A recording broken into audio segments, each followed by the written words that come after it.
Hey, Tony. Hey, Casey. How you doing? How's it going? Welcome. All right, great. We got a good crowd here, so I will get started. Welcome, everyone. My name is Casey Given. I am the Executive Director of Young Voices, calling from you from the center of the swamp, Washington, D.C. And we are very excited to host a Young Voices Forum today with our guest of honor, Tony Woodlief, Executive Vice President of the State Policy Network.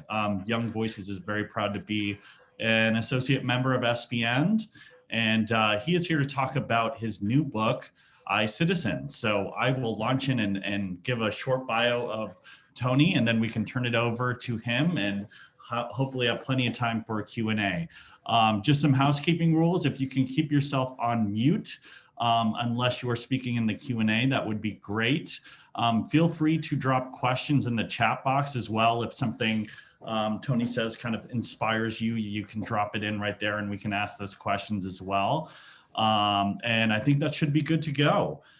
So Tony Woodlief is the Executive Vice President at the State Policy Network. He helps oversee SPN operation, supports SPN's president in her guidance of the leadership team, and helps ensure the organization's projects and program measure success, evolve as SPN grows, and maintain alignment with their vision and mission.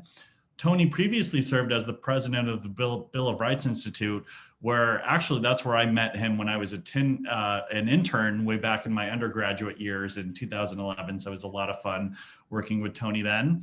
And before then, at the Market-Based Management Institute, he has served as president of the Mercatus Center at George Mason University. He's an alumnus of the University of North Carolina, and has a PhD in political science from the University of Michigan, and an MFA from Wichita State University. Tony has appeared in media outlets including Fox News, The Wall Street Journal, The New York Post, National Review, and C-SPAN's Washington Journal.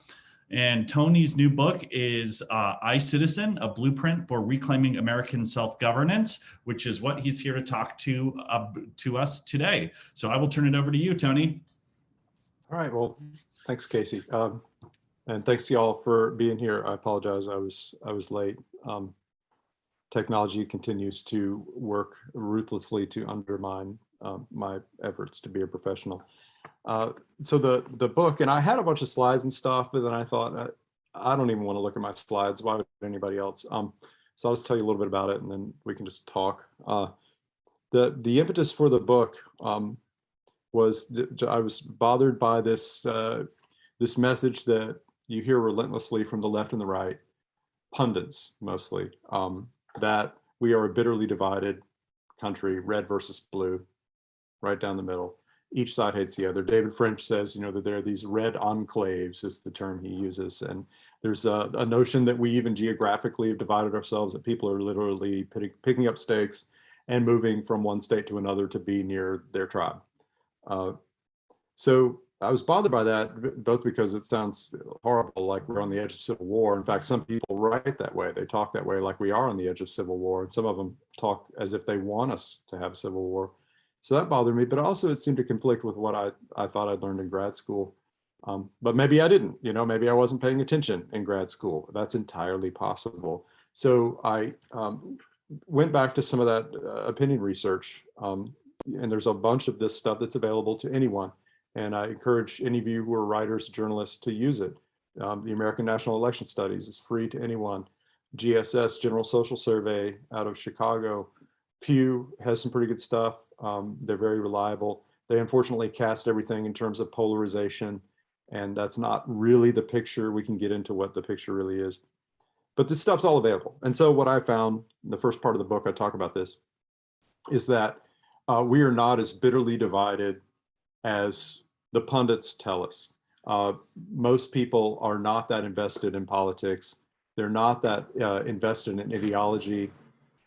I apologize, one of my family members is printing something right here by my desk. So it's like I'm coming to you from the copy room.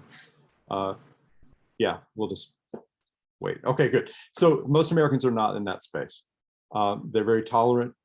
They are center-right, most of them. So apologies to my libertarian friends and to my progressive friends. Most of America is not with you, and here's a little hint, they never will be. So that's what America is, for better or worse. And the good news is most people, most of the time, it's my son there. Say, hey, okay, there he goes. Most people, most of the time, are with most of us on most things. So why then are people in the political class, people in DC, why are they so invested in this narrative when the data is so clear? One is because they tend to live in bubbles. Another is that the data is easy to misinterpret. But I think a third reason is because it furthers their own interest. Because their interest is in accumulating power in Washington, DC, largely in the hands of people who are not accountable to any kind of democratic process. And that's what they've done. So, Wayne Cruz at CEI has looked at this, and he shows that over the past 10 years, on average, for every law passed by Congress, federal agencies create 28 rules that have the full force of law. That's after we take out all the executive orders declaring today is National Leaves Falling from the Trees Day, right? Get all that stuff out of the way and just look at substantive regulatory decisions. It's 28-1. That's happening at the same time that Congress is at a historical low in terms of dysfunction, right? Congress was intended to be the supreme branch of the three, right? Because it's most accountable to the people, at least in theory. Congress now is profoundly dysfunctional because while Americans are not that polarized, politicians absolutely are. And they have historically slim margins in Congress, which means you're a Democrat and I'm a Republican. If I compromise with you so we can pass bipartisan legislation, I give you something you can use in your district to get reelected. And if I could figure out how to get a little bit of what I want and keep you from getting reelected, I might be in the majority next term. So there's no incentive for them to cooperate. They eviscerated all their investigative capabilities. And that was done at the hands of Newt Gingrich and others, not just Democrats, although Democrats helped. So that was a bipartisan effort to neuter themselves. So that's where we are. Federal agencies unaccountable, a Congress that is incapable of and largely unwilling to do its job. So that's the picture then. So then the last part of the book, what I get into is, okay, well, what do we do about this? We have a political class invested in a narrative in which political identity is the most important part of who we are. That runs counter to the facts. If you go to the General Social Survey, this is very encouraging, by the way, and you look at the number of Americans who list their party or political identity or ideology as the most important element of who they are, very, very small number of scary people. Most Americans, it's what you would expect. I'm a church member, I'm a father, I'm a wife, I'm a employee, I'm an entrepreneur, I'm on the football team. That's the stuff that matters to most people, thank God. But we have a political class, partisanship is the most important thing to them, and they're heavily invested in making it the most important thing for us, so that they have more foot soldiers, hating each other and empowering them to do whatever they want. So the last part of the book is I talk a bit about realistically, what can you do? I didn't want to do the thing. So many of these books, they wave a magic wand at the end, which is really a subtle way of saying I'm super smart and I know that nobody's going to listen to me. That's what the magic wand chapter is. It's like, if you would only put me in charge, I could fix all this. I didn't want to do a magic wand chapter. I didn't want to say we should have federalism now, or we should suddenly be different, have a different human nature. So I just looked at what you can do personally with yourself, and then what you can do in your neighborhood, what can you do in your community, and you go outward from there. It won't surprise you, since I'm with State Policy Network, that I give a prominent position for state-based groups, but there is some logic to that. I didn't know if I would land there. I was so happy I did land there because I like my job and I want to keep it. But I didn't know if I would land there. But my contention is, because Congress is dysfunctional and largely out of the picture, agencies are untrammeled, out of control, the only place that you're going to get kind of a watchdog effort across the board and systematic pushback will be from states and communities. Because it's the states and communities that these agencies are routinely forcing their will upon, often in violation of the law. And so you need this wide-scale litigation effort originating in those states to go directly at these agencies. And you need a combined effort to do kind of watchdog sort of stuff. And I'll give you one example, and then I can shut up. And some of you probably already know this, but years back, President Obama, who liked, as he said, to rule with a pen and a cell phone. Remember, he made that threat to Congress if they didn't do what he wanted. One of the things he did with a pen is violate federal law regarding disbursements of Medicare and Medicaid. And federal law is exceedingly clear about where those funds can go and cannot go. And so he modified the law with an executive order, allowing payments to flow outward to labor unions. Well, golly, why did he do that? Well, because then governors could, with stroke of a pen themselves, declare everyone who's receiving Medicaid payment for caring for a disabled relative, for example, could declare all of those people to be union members, and then start skimming a piece of every disability check and sending it to the union in their state. And of course, those dollars in turn, around 20% of them, flow directly into the coffers of politicians. So it was a nice little scheme to the tune of $400, $500, $600 million overall. Well, it's very hard to understand that. The Washington Post isn't going to talk about it, right? Your local newspaper isn't going to talk about it. And it's arcane. So Donald Trump takes office, they're ready to get going, right? To strike a blow for conservatism and freedom and all that. Well, they don't really understand it either. So it was state-based groups with a handful of national right-to-work groups that got the data from numerous states to say, here's where the flows of dollars are going. Here's what the law looks like in this state. Here's how it's structured to go into the unions, to skim these checks and send it to unions. Get all this stuff together, and then you have to make it understandable. So make it understandable messaging. And then you have to have access. So using their connections to get in front of President Trump and his people and say, here's the data. You can stop this with the stroke of a pen. You don't even have to make a law. You just have to rescind the violation of law that Obama enacted. So that's what they did. And then to do skim, at least for now. So it's those kinds of efforts, opportunities that are all around, where Congress should have done its job, but didn't, right? The press should do its job, didn't. So who's going to do it? Well, it's going to be folks like you, folks like us. So that's probably the most organized and political call to action in my book. But a lot of it is just for the lay reader to say, look, this is your country, you're a citizen. There are things you can and should do to engage. You are responsible for what happens in your country.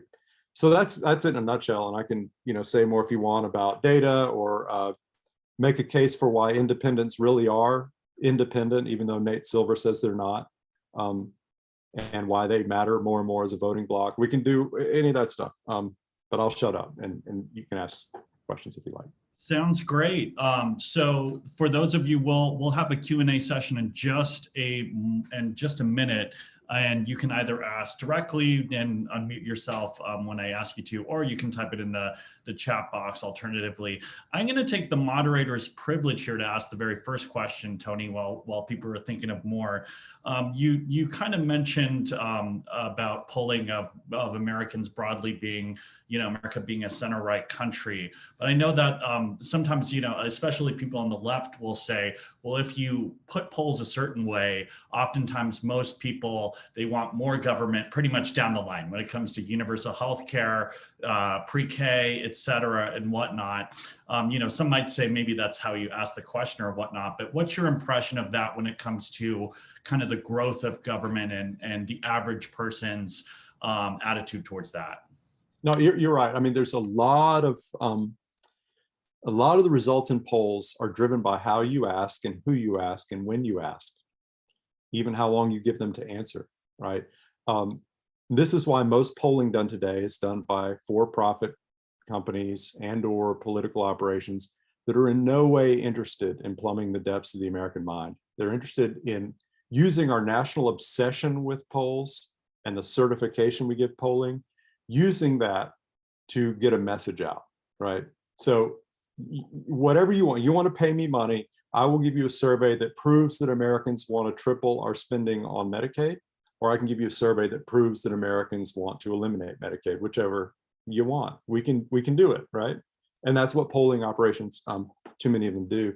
So what's going on there, and we see this in sort of historical trends in polling, if you go to like the American National Elections survey or study, is I think when you get to the bottom of it, you find that Americans do believe in things like welfare, helping those in need, but they are absolutely triggered by certain words. Like they don't like the word welfare, right? They like assistance. So you could ask the same question 10 questions apart on the same survey with the same people and get a profoundly different result when you ask about welfare versus assistance. When you get beneath that, what you're going to find, and there's a great book by Alan Wolfe, who's a progressive, but I thought just did a remarkable, intellectually honest job back in the 90s of a lot of focus groups. You get to the bottom of it and you see that what Americans are saying is, yeah, we, through government, should take care of people in need. But by golly, if they're not really in need or they abuse the system, we should throw their asses right out on the street. If they immigrated here, let's throw their asses out of the country, right? So it's a combination of a somewhat liberal point of view about caring for those in need using government resources, and a pretty right-wing point of view, which is we will let you starve if you are lazy and don't pull your own weight. And that's just where we are, you know. But then the way we word these questions really obscures that, especially because like if you take the university surveys like Michigan, Chicago, they're constructed by people who are absolutely trying to be intellectually honest, but they are so caught up in a sort of ideological worldview that the way they ask the questions reflects how they think about the problems. So in their world, right, how you feel about welfare ought to correlate with how you feel about race and immigration and abortion and religion and the role of women in the home. Like all that stuff should line up so you're picking the liberal point of view on all of it or the conservative point of view on all of it. And what drives them nuts about Americans is that most Americans want some of both, right? They have kind of liberal point of view on some stuff, kind of a conservative point of view on some stuff. And like I just mentioned on welfare, when you dig beneath it, they have both in the same issue area. They're liberal and conservative about welfare, right? But that blows the minds of the academics because they're caught in a more traditional left-right continuum. One more thing about that, and I'll shut up. There's this, I heard this first from Marty Macri, who, if you have any interest in healthcare policy, go find him on Twitter, go read his book, which I'm looking for on my shelf, but it's a great book. He's kind of center-right, but absolutely dead on about the problems with big pharma, big hospitals, big insurance companies. I mean, my progressive friends love what he has to say. He talks about this term, the alt middle, which is Americans who, it's not like they want to split the difference between left and right. They want some of what each is saying and they want to synthesize it, which is very, very different than traditional like centrism. Let's all just get along. Bob Dole, you know, the knock on Bob Dole was he wanted everything the Democrats wanted, but at 80% of the price, right? So that's not what Marty's talking about. It's a synthesis of common sense from both sides that gets past the tribalism. And I'm really thinking about that. Well, that's a great segue to our next question. Mike Holmes asks in the chat box, I'm interested in your take on independence. So I guess to put it in the form of a question, do political independents actually exist? Yeah. So Gallup tracks this. You can go look at their stuff. And over time, in the past 10 years or so, independents have emerged as the largest self-identified group when you ask people, are you Democrat, Republican, Independent, or something else? The case against that is, and most political scientists hold this point of view, the case is, well, golly, they say they're independent. But when you ask them, hey, which party do you lean towards? By the way, when you really dig into that, they don't give people the option to opt out. They force them to say, pick Democrat or Republican, which one do you lean towards? So they're going to get an answer. And then they turn around and report it as if they just discovered something. Aha, I got him to confess. He leans towards the Democrats. We didn't give him a choice. You made him pick in that moment. So anyway, when you ask them who they lean towards, they tell you this party, that party. These are the leaners, right? And the argument from political science, most political scientists is, well, golly, all these leaners, we go look at 2020 and we have this big cluster of Democrat leaners and Republican leaners who call themselves independent. When we turn around and ask them how they voted the week after the election, all the Democrat leaners voted for the Democrat all the Republican leaders voted for the Republican. Aha, they are truly partisans in disguise. That's their case. They'll also get some issue type stuff and say, oh, the Democrat leaders, they're giving liberal answers on our survey questions about welfare and immigration or whatever. And so likewise for the Republicans. Here's what they won't tell you. There's something called panel data. And that is you track the same individuals over multiple elections. And guess what? When you do that, the people who are independents, including the leaners, go back and forth between parties about 70% of the time. They are less loyal to a party than even the weakest partisans, meaning the people who say, I'm a Republican, but a weak Republican, right? So they do go back and forth. In fact, I was just looking at kind of congressional district level data.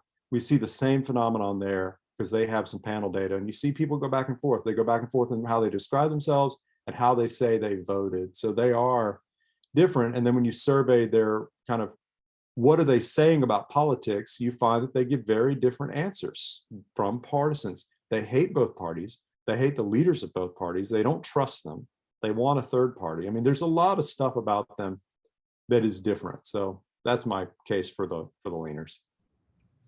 Okay, we got a few more questions in the chat box. I'm going to skip around a little bit since this one, Jorge Velasco just asked a relevant question jumping off of this. Do you think there's a defining difference between being an independent or being a moderate, conservative, or liberal? Yeah, it's a good question. It's probably too broad a box. So like for one example, some people will describe themselves as independent, but if you go to their independent kind of verified voter registration, they're in fact in one party or the other. And there could be all kinds of reasons, right? That deep down they do lean to one of the other parties. They're like a moderate Republican or Democrat, but their voting history is down the line. Almost always they vote for that party. It could be that they're thinking strategically, and in their state they have a closed primary. And so they figure, well, I want to be able to vote in a primary, so I got to pick a party. There's some of that. They're more alike than committed partisans. Part of the challenge here is the data sets are a little bit different. So you don't get like a moderate option in some surveys. You either get weak or strong, for example. But the more you get to that moderate place, the more you're going to find the independents. Something related to that, in case it's helpful, is the American National Election Study. Another thing that they do, they don't just ask people, hey, what are you politically and ideologically? They'll ask people what they think of the candidates. And something remarkable is voters tend to gravitate to the presidential candidate that they perceive to be the most moderate. So in 2016, believe it or not, far many more Americans thought Hillary Clinton was the extremist than thought Donald Trump was the extremist. And because you just see their survey results, 2020, that had flipped remarkably, where 2/3 of people thought Donald Trump was more extreme. And Biden, of course, as we saw, ran as pragmatic Uncle Joe from Pennsylvania, just here to make things better. So that's where people tend to gravitate. And in that respect, moderates and independents are very, very similar. I don't know if that's helpful. Continuing with polling, Nicholas Anthony asks a kind of a specific question. Are there any certifications or similar benchmarks that audit polling services for pay-for results? So you mean like, is somebody out there policing the polling operations to see are they doing legitimate work or not? Yeah. Nicholas, did you want to clarify your question at all? Feel free to unmute yourself. Hey, thank you. Yes, that's exactly what I meant.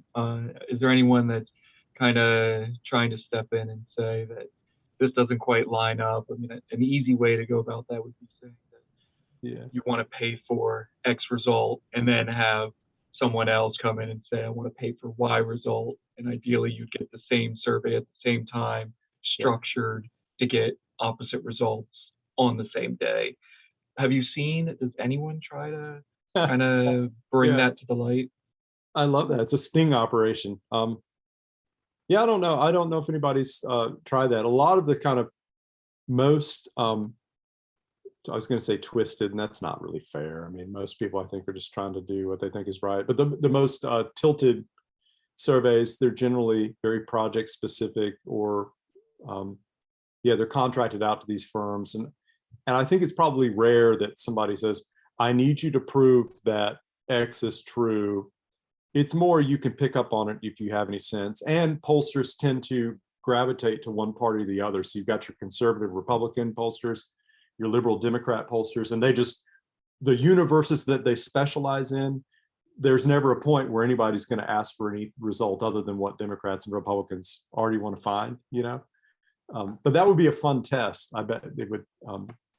What I found as I talked to pollsters is they really don't want to criticize each other unless they're in those D and R camps. And then that's sort of part of the sport that drums up the horse race thing that makes them all their money during an election year. Yeah. Cartel mindset. Yeah. Cooper Conway asked a good question about continuing the kind of Americans being broadly center right. He asked, do you think that is the case for Gen Z and future generations? Yeah, that's a good question. I can't remember who put it this way, but I thought this is a very, in my opinion, astute way to think about the generational analyses, which is we have to always separate out the portion of that content of opinion for that generation that is age driven versus unique to their cohort. And that's very hard to tease out. So you look at Gen Z or some of the stuff we hear about millennials, and you're going to see they have more of a tendency to be left, to be more open to socialism. Although, as Scott Rasmussen points out, you get a bunch of people who say they like socialism. You ask a question a few questions down, which is, how do you feel about free enterprise? Most of them love free enterprise. So you got to take it with a grain of salt when they say they want socialism, right? But I think a lot of what we're picking up in the Gen Z stuff is age related. Like who was it that said, was it Winston Churchill who said, if you're not a liberal before age 30, you have no heart, and if you're not a conservative after age 30, you have no brain. It's just sort of the way of things. And there's a whole cottage industry. Talk about pollsters. Let's pick on these people. Every generation has these parasites that spring up and profess to be generation whisperers, right? And they go on the speaking circuit and they write their books about the specialness of that generation. And a lot of what they're talking about, if you put all these books together, is stuff that's just natural for people that age. There's nothing really unique about, I'm sorry to say, one cohort versus another. But with that said, of course, every generation experiences its own, stark national events and, other stuff that's going on. I mean, God knows what my youngest children, what their generation will look like, given all that we've put them through. So that's part of it as well, but it's really hard to set out. So a short answer is, from what I've seen of the data, a lot of what they're picking up is just natural for young people. And also the way we ask these questions is so bad. We ask stuff that they don't know what we're talking about. And honestly, we don't know what we're talking about. And so how do you even interpret the results? Great. While people are thinking of more questions, I'm going to take another moderator's privilege question, but feel free to keep typing in the chat box. And also I see one from Anders that's left unanswered. Anders, I think I might save your question for last because that sounds like a great question to end on. But my question is really about kind of the rise in, I guess, partisanship, or the perception of partisanship, and like, what are the roots of it? Like, some people like to blame Newt Gingrich. Some people like to blame kind of putting C-SPAN and Congress, and just kind of the incentives of, broadcasting, signaling to your political tribe, team red, team blue, that you're a true conservative, you're a true liberal, whatever or whatnot. But I guess, especially since we're a media organization, what do you think the interplay of partisanship and media has been, and how can we get to a better place where people aren't just yelling at their echo chamber? Yeah, that's a great question. And first of all, if there's a party to blame Newt Gingrich for something, just sign me up. So yeah, we can blame him. I'm all in favor of that. But on the media part, just because that came to mind first, there's some really great research. Hopefully this will be comforting. What it finds is that very few people have their views substantially altered by the media. Like, it's not like your kids might turn on MSNBC and then before you know it, they're, vegan, climate change, bomb throwing, anarchists, whatever, right? The same for Fox.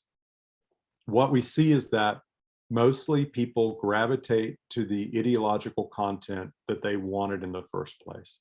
And most people don't really want that stuff. Unfortunately, that kind of content drives up their animosity. What's really fascinating is Matthew Lewandowski's done a lot of this stuff. He's a political scientist, I can't remember where. And what he finds is that, in a nutshell, people will watch the ideological content that they're seeking out, you know, Fox, MSNBC, whatever, and they'll come away from it angry. And if you survey them, you do focus group stuff with them a few days later, they don't remember any of the content, but they're still mad. So they literally don't even know what they're mad about anymore. They're just freaking mad, right? And then they'll pull stuff out of the air, right? And then that's where you bring in Matthew Haidt, the righteous mind, the emotion leads and the intellect follows to justify the emotion and make it look smarter than it really is. So that's media. So golly, then in terms of partisanship, one of the things I talk about in the book is that from what we've been able to do to dig into the kind of the ideological content in the American mind, back in like 1965, 56, somewhere in there, I might be transposing the numbers. The best effort to do that found that it's 12 to 15% of the population has any kind of substantive ideological thought process driving how they vote or whatever. And now it looks like that's gone up a bit more, maybe 20%, 22%. The question is, at what rate is it going up? If it's monotonically increasing, then you can get well to the end of the century before more than half of Americans are really thinking in substantively ideological terms in ways that can be manipulated by elites, and then you do have to worry about civil war and all that, right? I think, though, that amount was probably steady into the 90s, and then it began to do like this for a lot of reasons I get into in the book. We really ramped up all of that kind of stuff in the 90s, which then suggests you don't have that much longer before a majority of Americans think this way, feel this way, behave this way. So I think part of what drives that, well, set aside one other bit of research I saw recently trying to dig into, for example, whether colleges radicalize students. The traditional wisdom from academics had been, may shock you, that it doesn't, for a couple of reasons we don't have to get into. I saw some really interesting research, I can dig it up, more recent, that has a more sophisticated econometric way of getting at this stuff. And they contend that, at least now, there is a clear effect, and it's kind of a puritanical sort of thing. So earlier college, like in the 60s, would teach you to abandon your whatever you were taught and think more freely. And there's an argument for that. Like Nick Gillespie would love that, right? Free people from whatever they're, like to go out and think, think freely, right? But now it looks like more likely the effect will be a puritanical wokeness. It's we want to put a scarlet letter on everybody, just different letters for the new set of sins, wherever they are. There is some evidence then that the people who become, for whom political identity is the most important thing, they get it from their parents and they get it from college, are probably the two most likely avenues, and you can do something about one of those, but probably not so much about the other. What I talk about in the book is, this is very Tocquevillian, but I think the only inoculation against that is to do whatever we can to restore and promote civil society, right? So that political identity is rightly subsumed and pushed down below identities that ought to matter a heck of a lot more.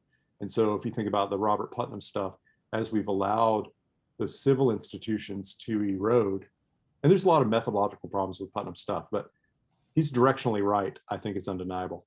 We allow that civil stuff to erode, and then that means that political identity that gets shoved at us 24/7, especially those of us in this domain, that rises to the top. So how do you get people engaged in other kinds of institutions, whatever those might be, would be an inoculating feature.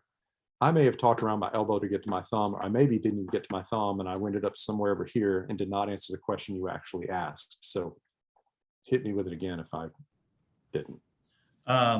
Yeah, no, I think that was pretty good. It's funny, I was actually going to ask a question about Robert Putnam and the decay of civil society. So maybe I'll just reframe it in the sense that, I mean, it seems like a lot, not just Putnam, but since then, a lot of people have kind of given the sense, I guess, to put it in kind of a one sentence format, that like politics is the new religion, right? That and maybe not just specifically with religion, but the decay of civil society, bowling alone, not knowing your neighbors, not having these types of intermediate non-governmental institutions, that the only alternative is turning on the boob tube or logging into Facebook, getting your 2-minute hate or whatnot from partisans who are incentivized to do that. So maybe this is a question more about, well, not just the internet, but where do you think that Putnam is wrong in that sense? And, in terms of America's civil society, is it declining? And if so, how can we reinvigorate it? Woo. So the methodological challenges, first of all, his early work, like on Italian politics and stuff, flat out brilliant, right? I can't remember the source offhand, but you have any interest in sociology or politics and institutions, you go check it out, just brilliant. And then you did Bowling Alone. The blowback against that from people who are, if you go read the reviews and there's a ton of stuff in this area, they're all sympathetic. They're all, in one way or another, say, in my gut, I know he's right. But the way he looks at these numbers, here are the 95 problems with the way he looks at these numbers. So the counter argument, if you want to punch holes in Putnam, you would say, you're kind of relying on an aggregate set of data that as we've had these social transformations, of course, these numbers go down. PTA, bowling leagues, who the hell bowls anymore? So yeah, those numbers go down. You don't have data sets that allow you to capture the new kinds of socialization and institutions that are springing up to take their place. Entirely plausible. My best understanding, which is very, very limited, is when you do try to look at that stuff, you do still see a decline in civic engagement. So that's why I said I think he's directionally correct. His solutions in the upswing, I think, are abhorrent. It's this kind of, from what I understand, he's a wonderful person. I don't mean he's abhorrent, but it's a sort of progressive, let's get big institutions and foundations and government officials engaged, which, my God, I mean, given what we've seen of the character of the people running all those things in the past 5 years, do you want them trying to help us figure out civic engagement? I don't, right? It would be monstrous. I don't want the Ford Foundation anywhere near civic engagement, or the NIH or any of the rest of them. So then what do you do? This is where probably the least satisfying, there's many unsatisfying parts of my book, I'm sure. I wrote it, I read it, I know. But the least satisfying would be, there's no silver bullet. I think, you want to transform the world, you begin with one human heart, which is your own. And most of us, that is a lifetime of work. And maybe some of us, our work is so transformative within that one human heart that it spreads to the hearts of others. A very, very blessed few people.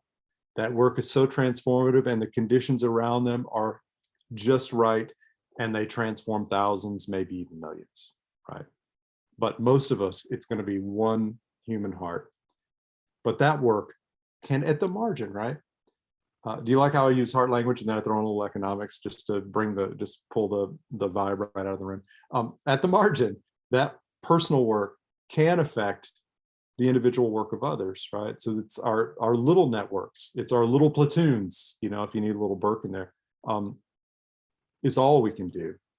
There are, I'm sure, some kind of big policy levers, like you make me president. Maybe there's a lever or two I could pull, but mostly my job would just be to persecute and hound to their graves every federal agent that's tried to, obstruct the American dream and American self-governance, So I think a lot of it's that kind of granular level work. And then those of us in the policy field, sorry, not y'all, me, we need to think about what policies could we affect that make that more doable for people, that clear the lanes for individuals to do that civil society stuff. I don't know if that makes sense. Thank you. Yeah, and I think that touched upon Anders' question too, which is great. So we're out of chat box questions. So we still have 15 minutes left if people got more questions. So I will turn it over Would anyone like to ask a live question? Feel free, hopefully not too many people jump on at the same time, but just to unmute yourself. Any live questions? This is that awkward moment where you're thinking about saying something, but you're worried somebody else is going to start talking, then you start talking, and then you start to think, well, maybe the question isn't that good. And then, yeah, I hate this part for all of you.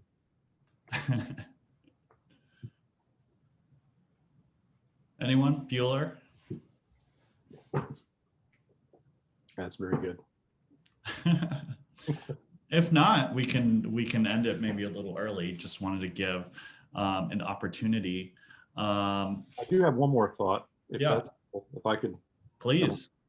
I was accused of this, and the person was absolutely right, that I'm giving a sanguine view of the American mind and the American public. And so it is fair to point out that even though most Americans are not in that ideologically charged space, there were like 14,000 Bolsheviks before everything went to shit in Russia. So we still do face a significant risk, especially when so many of those people have worked their way up to the commanding heights of so many institutions.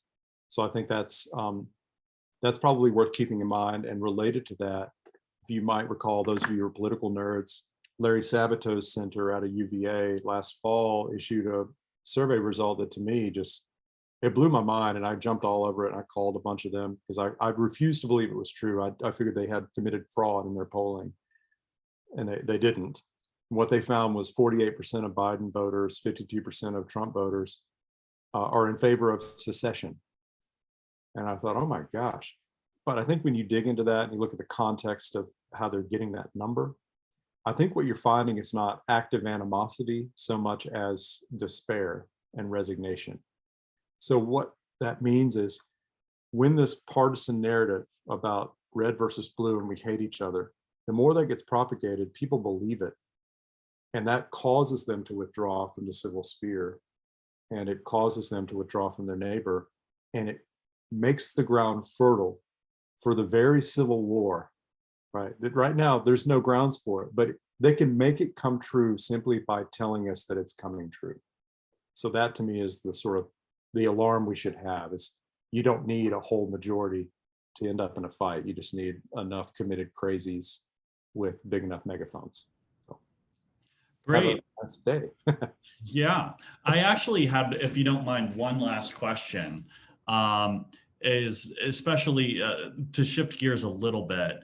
I was very fortunate when I was just 21 years old to intern at Bill of Rights Institute, and we had a few lunches, and kind of your advice really was helpful with me kind of envisioning a career working in liberty and as a comms professional, and even pursuing, a executive director path, which I'm lucky to be at Young Voices. And so I guess a lot of people on this call are in their early to mid 20s, broadly, even if they're a little older than that, in the early stages of their career. So what advice would you give your younger self for advancing in a career that you think that you didn't know at the time? Well, I won't talk to my younger self. That guy needs a smack in the head, a boot in the head. For normal, well-adjusted younger selves, I don't know. One advice I'd give young people, I do a lot of talks in other contexts for younger people. And one thing I encourage them to do, it's very simple. It'll feel so simple that you'd be tempted to not do it, but try it. Just get a piece of paper and make a list of things that bring you joy to do. And so there's a couple of ground rules, like there's a difference between joy and pleasure, right? And the simplest way to understand the difference is you can still feel joy in the midst of despair. The things that give you pleasure, you get no pleasure from them when you are really in a bind in life. So you got to figure that one out for yourself. What brings you joy when you do it? And I encourage them not to use vocational language. Right? Don't say I like sales. I like crafting an issue campaign, right? Make it more fundamental than that. I enjoy helping people solve a problem, or, I enjoy hearing about someone else's problems, whatever it may be.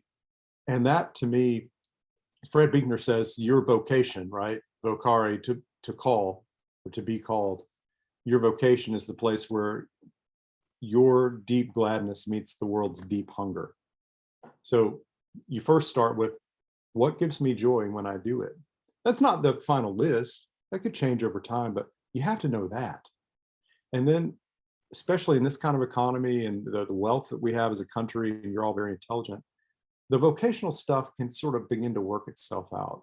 If you keep angling towards being able to do more of what gives you joy when you do it, I think now more than ever, we have the opportunity to turn that into some kind of job, right? But you have to begin with that. And then from that list, you see, well, what is it when I do it? Other people seem to get some joy out of that, and can I make money doing that? So I would come at it that way. And then when you're pondering real life opportunities, especially when you're younger, you don't have kids. Like I got a bunch of kids running around, when you're younger, you don't have those obligations.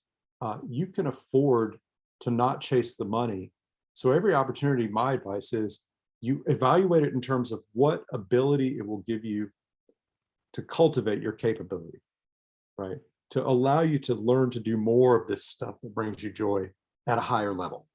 And then from there, where you end up is, where you end up. But I think start with that. I think too many people they don't have an ill-defined list of what brings them joy. And so they let the traditional career path sort of be decided for them, or where some immediate praise might send them. They find out people like when they do this, they figure maybe I should go do that for a job. You got to know for yourself what you really enjoy and let that be your guide. I don't know if that helps, but. Excellent. I think that's a wonderful place to end. Thank you so much for your time, Tony. Thank you so much, everyone. This has been a great attendance. And we will also pass along a recording of this to our writers as well, who could not be here. But I really appreciate it. Thank you, everyone, and have a wonderful day. Thanks, y'all.